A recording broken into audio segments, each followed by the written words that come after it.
नमस्कार, आप देख रहे हैं हर खबर। मैं हूं आपके साथ जागृति खंतवाल। रुक कर लेते हैं खबरों की ओर। कुलदीप बिश्नोई आज विधायक पद से इस्तीफा देंगे। बिश्नोई हरियाणा विधानसभा के स्पीकर ज्ञानचंद गुप्ता को इस्तीफा सौंपेंगे और 4 अगस्त को बीजेपी का दामन थामेंगे। आपको बता दें कि कुलदीप बिश्नोई आदमपुर विधानसभा क्षेत्र से कांग्रेस की टिकट पर विधायक हैं और काफी दिनों से कांग्रेस से नाराज हैं और उनके बीजेपी में शामिल होने की संभावनाएं जताई जा रही हैं। कुलदीप बिश्नोई ने हाल ही के दिनों में बीजेपी के नेताओं से लगातार अपनी नजदीकियां भी बढ़ाई हैं और कांग्रेस पार्टी खासा तौर पर कांग्रेस आलाकमान और प्रदेश के पूर्व मुख्यमंत्री भूपेंद्र सिंह हुड्डा के खिलाफ मोर्चा खोल रखा है।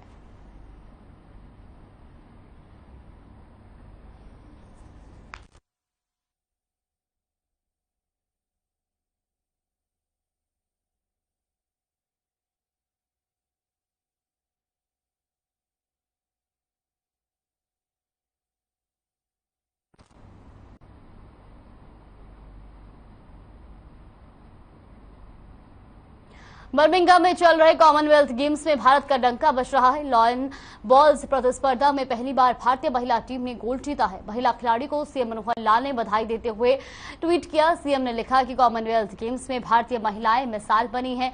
लॉन बॉल्स प्रतिस्पर्धा में पहली बार भारत की महिला टीम ने गोल्ड मेडल जीतकर इतिहास रच दिया है। हमारी महिला खिलाड़ी राष्ट्रमंडल खेलों में पूरे विश्व के सामने सशक्त और ऊर्जावान मातृशक्ति का उदाहरण पेश कर रही हैं। खिलाड़ी को बहुत बहुत शुभकामनाएं। तो कॉमनवेल्थ गेम्स में भारत का डंका बज रहा है। लॉन बॉल्स प्रतिस्पर्धा में पहली बार महिला टीम ने गोल्ड जीता है और इस मौके पर सीएम मनोहर लाल ने भी खिलाड़ियों को बधाई दी है।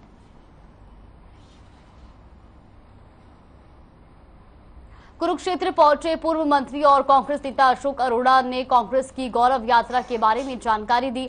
अशोक अरोड़ा ने कहा कि कांग्रेस आजादी के 75वें स्वतंत्रता दिवस के उपलक्ष्य में 75 किलोमीटर की गौरव यात्रा को आजादी के महाउत्सव के रूप में मनाएगी, जो देश में 9 से 15 अगस्त तक की जाएगी। तो वहीं आपको बता दें कि उन्होंने बताया कि कांग्रेस में बढ़ती महंगाई, भ्रष्टाचार और कानून व्यवस्था के खिलाफ 5 अगस्त को जिला मुख्यालय पर कांग्रेस प्रदर्शन करेगी। कुलदीप बिश्नोई पर बोलते हुए अशोक अरोड़ा ने कहा कि बिश्नोई ने आदमपुर की जनता के साथ धोखा किया। राज्यसभा की वोट देने से पहले विधानसभा पद से इस्तीफा दे देना चाहिए था।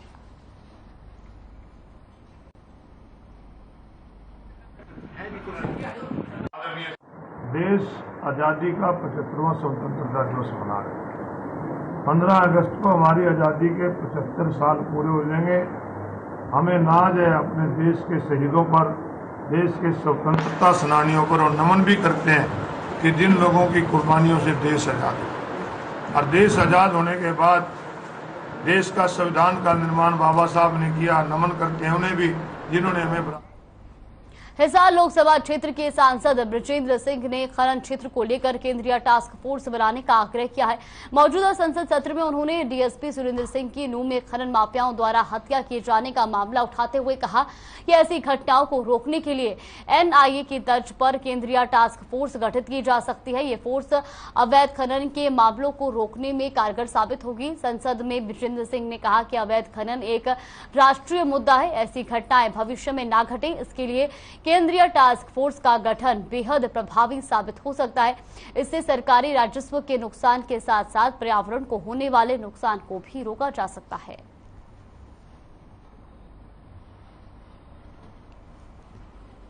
चाहे वो मैं 19 जुलाई की एक बड़ी दुखद घटना की और आपका और सरकार का ध्यान आकर्षित करना चाहता हूं। 19 तारीख को नूंह के इलाके में एक senior police officer Surendra Singh, deputy superintendent of police Haryana में, उनकी बड़ी नृशंस हत्या कर दी गई माइनिंग माफिया द्वारा।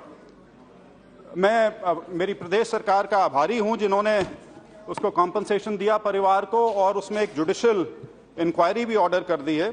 लेकिन मैं आपके माध्यम से यहां भारत सरकार के संज्ञान में लाना चाहूंगा कि ये ना तो इस तरह का पहला वाकया है, ना आखिरी है, ना ये इकलौती हरियाणा की समस्या है। ये जहां भी माइनिंग है, चाहे वो रेत की हो, चाहे वो पत्थर की हो, चाहे वो किसी भी मेटल्स और मिनरल्स की हो, जहां भी इलीगल माइनिंग है वहां पे ये एक बहुत बड़ा खतरा पूरे देश में बन चुका है। और इसका असर ना सिर्फ अर्थव्यवस्था पे बल्कि पर्यावरण पे और जो इकोलॉजी है उस पानीपत जिले के गांव गढ़सरनाई में दर्दनाक हादसा हो गया। तालाब में नहाने के लिए गए 3 स्कूली छात्रों की डूबने से मौत हो गई। 3 बच्चों की मौत के बाद गांव में मातम पसर गया। तीनों स्कूली छात्र गांव के ही गढ़सरनाई सरकारी स्कूल में पढ़ते थे। स्कूल से छुट्टी होने के बाद ये सभी छात्र गांव के तालाब में नहाने के लिए चले गए। जब बच्चों के डूबने की खबर फैली तो वहां पर काम कर रहे मजदूर दौड़कर तालाब के पास पहुंचे। करीब 1 घंटे की मशक्कत के बाद ग्रामीणों ने तीनों बच्चों के शवों को बाहर निकाला। मृतक बच्चों के परिजनों में कोहराम मचा हुआ है।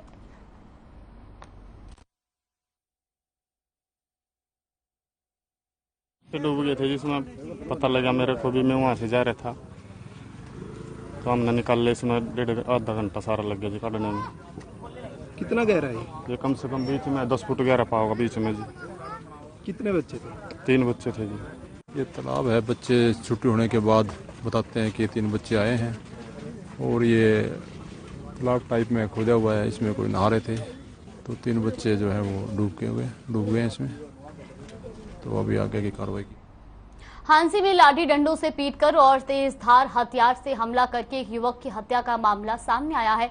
बदमाशों ने वारदात को रात के करीब 2 बजे के आसपास अंजाम दिया तो वहीं पूरी घटना सीसीटीवी में कैद हो गई। बदमाश रात को दरवाजा तोड़कर मकान के अंदर दाखिल हुए और विकास नाम के शख्स को मौत के घाट उतार दिया। तो वहीं हमलावरों से बचने के लिए विकास नाम का शख्स गली में भाग गया था और बदमाशों ने पूरी वारदात को विकास की पत्नी और बेटी के सामने अंजाम दिया। आपको बता दें कि मृतक विकास 10 दिन पहले पैरोल पर आया था तो वहीं पूरे मामले को गैंग वॉर से जोड़कर देखा जा रहा है।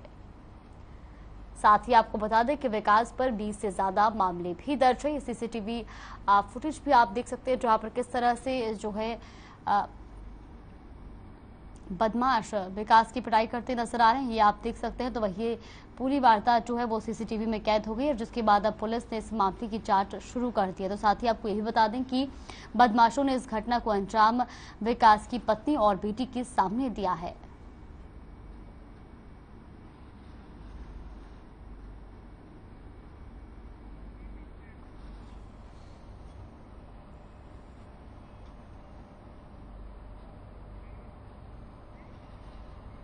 दिल्ली रोहतक रेल मार्ग पर छोटू राम नगर के नजदीक ट्रेन की चपेट में आने से 2 लोगों की मौत हो गई।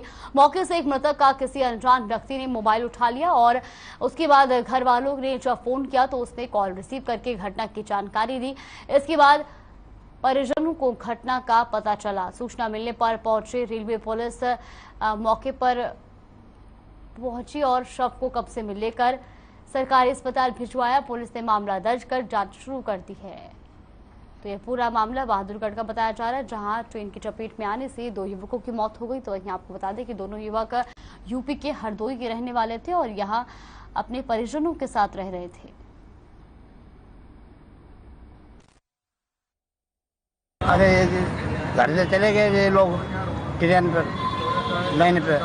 अब लाइन में गाड़ी आ गई, टक्कर लग गई, इन्हें क्या जाना क्या हो गया। और मरे मेरे जब हमने फोन किया इसको, फोन था तो उठाया नहीं, इसने 4-5 बार फोन लगाया और फिर फोन कोई लड़के ने उठाया। हमने भैया राहुल को फोन किया, आप कैसे फोन में? कहाँ कि तेरा लड़का तो आप ही चला गया। उन्हें कहाँ पे चला गया? कि तो दुनिया से चला गया।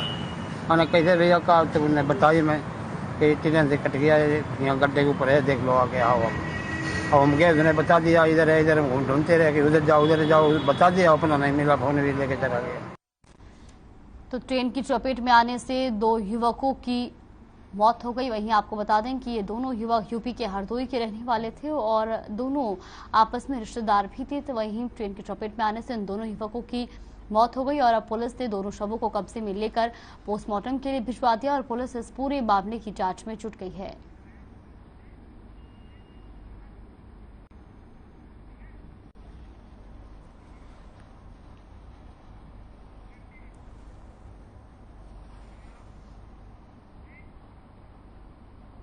रुक कर दें बड़ी खबर की ओर। बड़ी खबर चंडीगढ़ से आ रही है। कुलदीप बिश्नोई ने विधायक पद से इस्तीफा दिया है। इस वक्त की बड़ी और अहम जानकारी आपको बता रहे चंडीगढ़ से। तो चंडीगढ़ से ये बड़ी खबर, कुलदीप बिश्नोई ने विधायक पद से इस्तीफा दिया है। वहीं आपको बता दें कि लगातार ये खबरें पहले सामने आ रही थी कि वो अपने विधायक पद से इस्तीफा दे सकते हैं, तो वहीं अब कुलदीप बिश्नोई ने अपने विधायक पद से इस्तीफा दे दिया है। साथ ही साथ आपको बता दें कि ये भी खबरें सामने आ रही कि 4 अगस्त को वो बीजेपी का दामन थाम सकते हैं। वहीं खबरों में आगे बढ़ते जहां साइबर सिटी गुरुग्राम में अपराधियों के हौसले लगातार बुलंद होते जा रहे हैं। ताजा मामला साइबर सिटी के सोहना का है, जहां बाउंसरों की गुंडागर्दी देखने को मिली है। तो वहीं फाइनेंस हुई गाड़ियों की किश्त न देने पर गाड़ी वापस लेने गए बाउंसरों ने युवक को सिर्फ इसलिए पीट दिया क्योंकि युवक ने बाउंसरों को सिगरेट उधार देने से मना कर दिया। वहीं इसके बाद बीच बचाव में आए दुकानदार की भी बाउंसरों ने जमकर पिटाई की। वहीं आरोपियों ने युवक को इतनी बुरी तरह से पीटा कि उसे अस्पताल में भर्ती कराना पड़ा। बीच बचाव में आए एक दुकानदार पर भी बाउंसरों का कहर टूटा और इस घटना में 5 लोग गंभीर रूप से घायल हो गए। आरोपियों ने अपने साथियों को भी मौके पर बुलवाया और लाठी डंडों से दोनों की पिटाई की। इसके साथ ही बाउंसरों ने बीच बचाव में आए लोगों पर भी ईंट फेंकी और दुकान में तोड़फोड़ भी की। तो वहीं आपको बता दें कि इस मामले में सोहना सिटी थाना प्रभारी का कहना है कि मारपीट के मामले में अभी तक न तो उनके पास सरकारी अस्पताल से घायलों की कोई MLC आई है और न ही किसी की तरफ से कोई लिखित शिकायत मिली है। मामले की शिकायत मिलने पर कार्रवाई की जाएगी।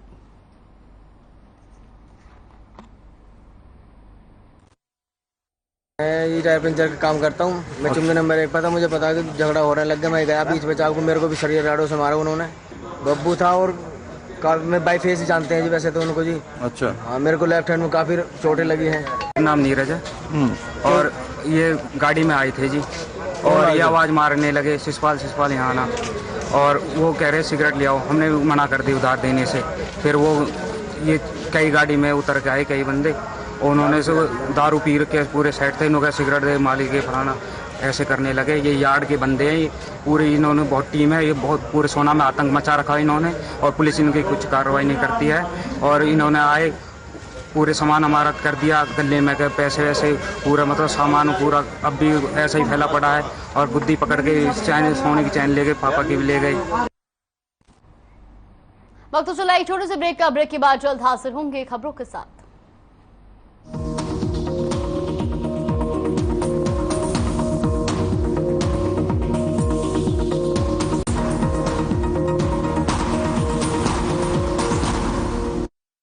पंजाब है जसप्रीत का ठिकाना, मुंबई है आदर्श का आशियाना, केरल का गोविंद निवासी, कोलकाता में जन्मे है काशी। हर हिंदुस्तानी की शान ARB बियरिंग्स जोड़े सारा हिंदुस्तान। अरे रंगों का उमंगों का जज्बा का रुकता है, मन साफ है तेरा अंदर तो बाहर दिखता है। जो अच्छा हो जो सच्चा हो वही तो दिखता है। हम निर्मा एडवांस हैं, मन की तरह कपड़े भी साफ रखते हैं। Nirma advance. Hey mom, hey, look, I can download a song really fast. I can make dosas faster. Must be joking. Bus, 3 easy steps. Mix with water, spread batter, fry. गाना डाउनलोड हुआ? नहीं, पर तब तक मैं इडली बनाती हूँ। हमने बनाया किड्स से। अगर आप पत्रकारिता के क्षेत्र में करियर बनाना चाहते हैं तो हम सिखाएंगे आपको इलेक्ट्रॉनिक मीडिया के हर गुण। जल्दी करें, साधना एकेडमी फॉर मीडिया स्टडीज में एडमिशन शुरू हो चुके हैं। सिर्फ कुछ ही सीटें बची हैं, तो देर बिल्कुल न कीजिए। हमारा कॉन्टैक्ट नंबर है 9999131700, 9999131800, या फिर आप हमारी वेबसाइट www.sadhnamedia.com पर विजिट कर सकते हैं। आप हमें noida.sams@gmail.com पर ईमेल भी कर सकते हैं। 100% जॉब प्लेसमेंट की गारंटी। आज ही संपर्क करें। अरे रंगों का उमंगों का, अरे रंगों का उमंगों का जज्बा का रुकता है, मन साफ है तेरा अंदर तो बाहर दिखता है। हर रिश्ते का एहसास रखते हैं, हर घर में अपनी पहचान खास रखते हैं। हम निर्मा एडवांस हैं, मन की तरह कपड़े भी साफ रखते हैं। निर्मा एडवांस। पंजाब है जसप्रीत का ठिकाना, मुंबई है आदर्श का आशियाना, केरल का गोविंद निवासी, कोलकाता में जन्मे है काशी। हर हिंदुस्तानी की शान ARB बियरिंग्स जोड़े सारा Hindustan. Hey, look, I can download a song really fast. I can make dosas faster. Must be joking. Bus, 3 easy steps. Mix with water, spread batter, fry. गाना डाउनलोड हुआ? नहीं, पर तब तक मैं इडली बनाती हूँ। हमने बनाया किड्स से।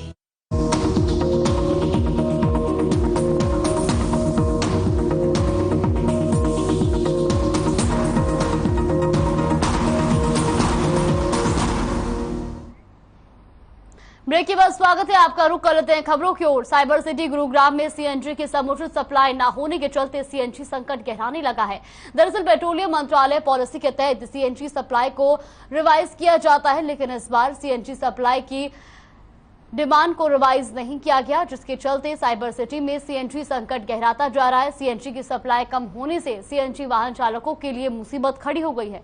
तो गुरुग्राम से खबर आपको बता रहे, जहां पर सीएनजी की भारी किल्लत हो गई, तो वही वाहन चालकों को सीएनजी नहीं मिल रही है और जिस वजह से सीएनजी वाहन चालकों को भारी दिक्कतों का सामना करना पड़ रहा है।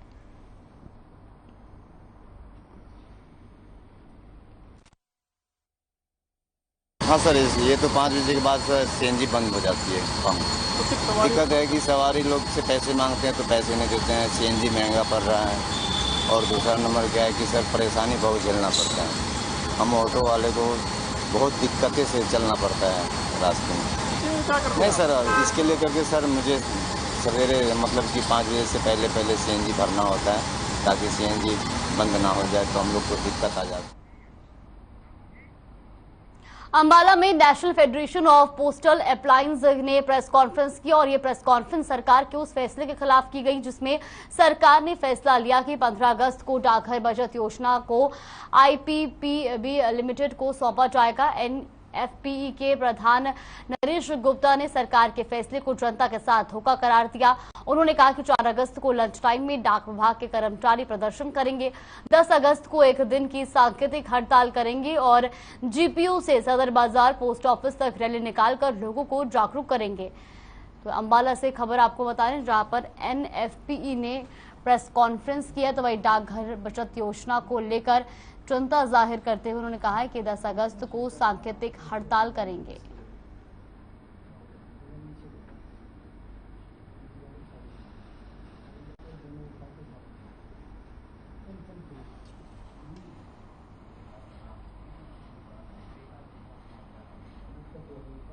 जिला बाल कल्याण परिषद और हरियाणा बाल परिषद हिसार मंडल ने संयुक्त रूप से सावन महोत्सव मनाया। बाल भवन में ये कार्यक्रम आयोजित किया गया, जिसमें बतौर मुख्य अतिथि शहरी स्थानीय निकाय मंत्री कमल गुप्ता की धर्मपत्नी प्रतिमा गुप्ता ने शिरकत की। इस कार्यक्रम में छोटे बच्चों के अलावा महिलाओं ने भी सांस्कृतिक कार्यक्रम प्रस्तुत किए। तो वहीं प्रतिमा गुप्ता ने कहा कि हमारे त्योहारों को लुप्त होने से बचाने के लिए इस प्रकार के आयोजन जरूरी है। सावन का महीना बड़े ही हर्षोल्लास का महीना होता है और सावन के महीने में तीज का मेला लगता है। जिला बाल कल्याण परिषद ने इस प्रकार का कार्यक्रम आयोजित करके हमारी परंपरा को आगे बढ़ाने का काम किया है।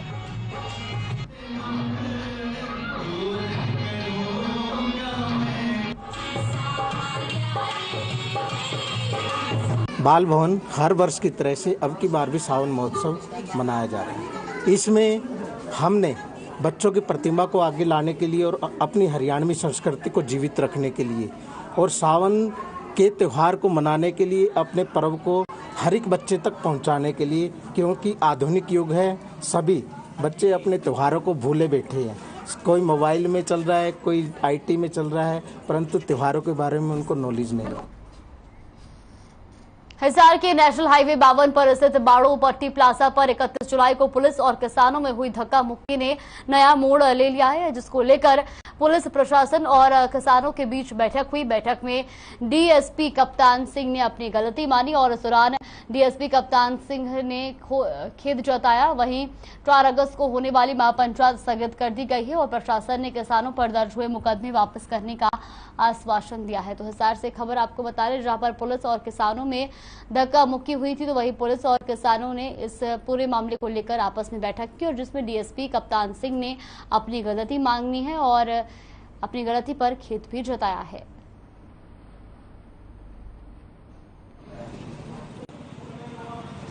अड्डोपट्टी टोल के ऊपर वहां पर ड्यूटी पर तैनात डीएसपी कप्तान सिंह के द्वारा हमारे किसान नेताओं के साथ जो अभद्र व्यवहार किया गया उसके बारे में विस्तार से विचार विमर्श हुआ और पीड़ित साथियों से सारी उनकी पीड़ा सुनी गई।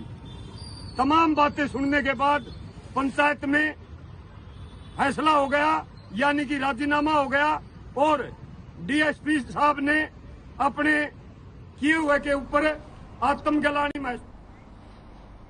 रतिया में पिछले कई दिनों से कचरा न उठाने के कारण गंदगी का अंबार लग चुका है। स्थानीय लोगों को आने जाने में भारी समस्या का सामना करना पड़ रहा है। वहीं अगर बात करें तो आज इसको लेकर स्थानीय लोगों ने नगर पालिका के खिलाफ प्रदर्शन करते हुए जोरदार प्रदर्शन किया और पालिका के खिलाफ नारेबाजी की, साथ ही चेतावनी देते हुए कहा कि अगर आज शाम तक समाधान नहीं हुआ तो कल सड़क जाम करेंगे और इसका प्रदर्शन जो है वो ऐसे ही जारी रहेगा। तो रतिया से खबर आपको बता दें, जहाँ पे शहर में कचरे का अंबार लगा हुआ है और ऐसे में स्थानीय लोगों को भारी दिक्कतों का सामना करना पड़ रहा है। तो वहीं नगर पालिका के खिलाफ स्थानीय लोगों ने नारेबाजी भी की है।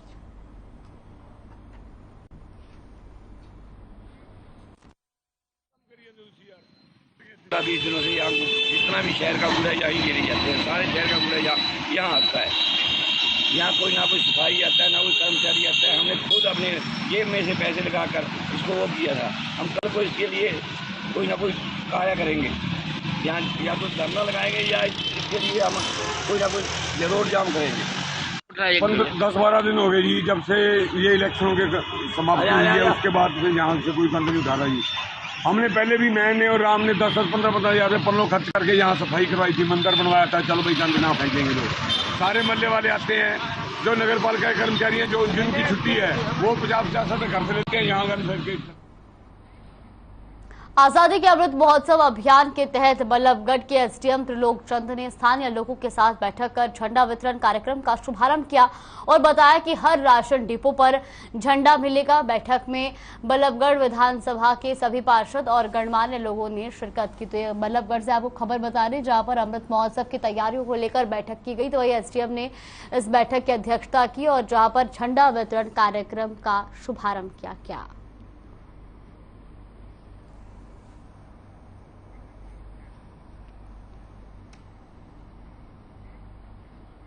बुलेटिन में फिलहाल के लिए बस इतना ही। आप देखते रहिए हर खबर।